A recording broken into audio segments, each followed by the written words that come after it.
علیکم اسٹوڈنٹس، میں آپ لوگوں کی جماعت ہفتم کی اسلامیات کی ٹیچر ہوں۔ آپ لوگ کتاب میں صفحہ نمبر 9 پہ دیکھیں، آپ کے چیپٹر کا نام ہے حج۔ آج میں آپ کو حج کے متعلق پڑھاؤں گی۔ کتاب میں بھی آپ لوگ دیکھیں مفہوم۔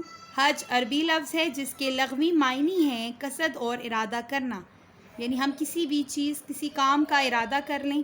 شریعت کی اصطلاح میں حج سے مراد وہ عبادت ہے جس میں مسلمان بیت اللہ کسے کہتے ہیں؟ اللہ کے گھر کو جو خانہ کعبہ ہے، جانے کا قصد کرے۔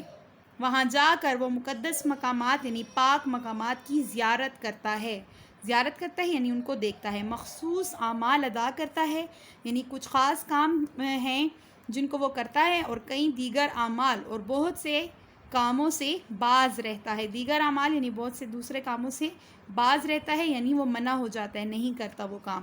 قرآن مجید میں حج سے متعلق متعدد آیات ہیں۔ ارشاد ربانی ہے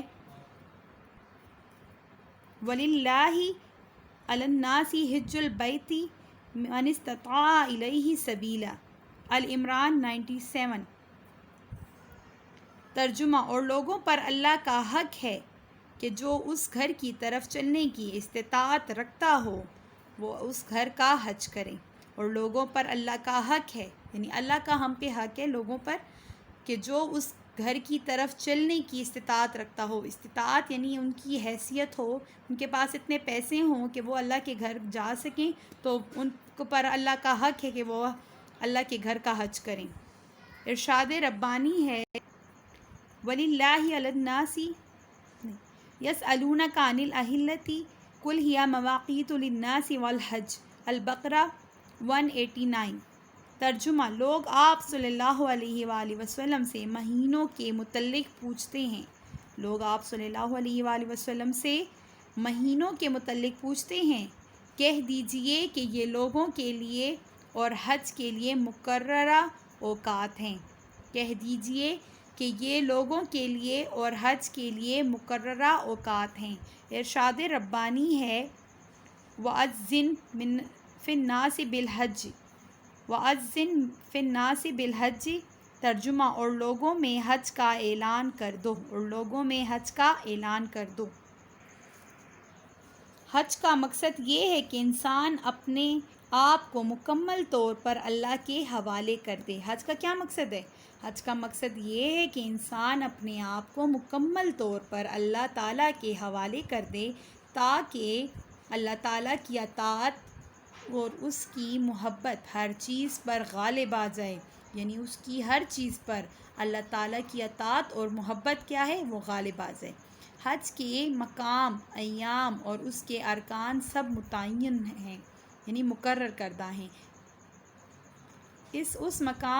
اس مقام کے علاوہ کسی اور جگہ پر یا ان ایام کے علاوہ دیگر ایام میں یہ عبادت نہیں کی جا سکتی۔ یعنی آپ لوگ اگر سوچیں کہ اگر ہم خانہ کعبہ نہ جائیں، کہیں اور چلے جائیں تو کیا ہمارا حج ہو جائے گا؟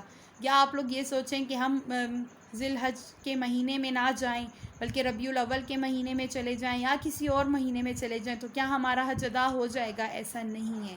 جو جگہ آپ کو بتائی گئی ہے اور جو مقررہ دن آپ کو بتائے گئے ہیں، یعنی حج کے مہینے کے انہی دنوں میں جا کر آپ حج ادا کر سکتے ہیں۔ ان کے علاوہ نہ کسی اور جگہ پہ آپ کا حج ادا ہوگا اور نہ کسی اور دنوں میں آپ کا حج ادا ہوگا۔ حج ادا کرنا ہر مسلمان عاقل، بالغ، تندرست اور صاحب استطاعت پر زندگی میں ایک بار ادا کرنا فرض ہے۔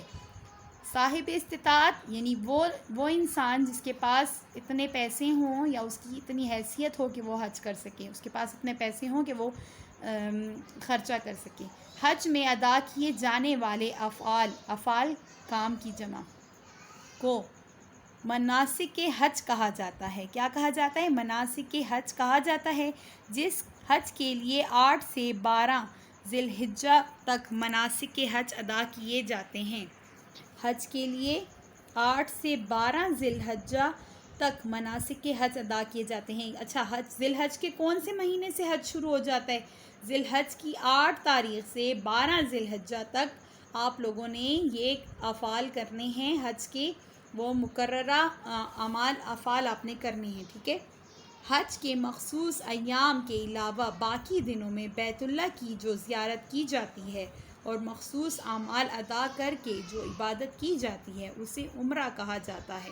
یعنی آپ لوگ حج کے مہینے میں نہیں بلکہ کسی اور مہینے میں گئے ہو، کسی اور تاریخوں میں گئے ہو اور آپ نے وہی اعمال کیے جو حج میں کرتے ہیں، مقررہ اعمال کیے ہیں، تو آپ نے عمرہ کر لیا، آپ نے حج نہیں کیا، ٹھیک ہے؟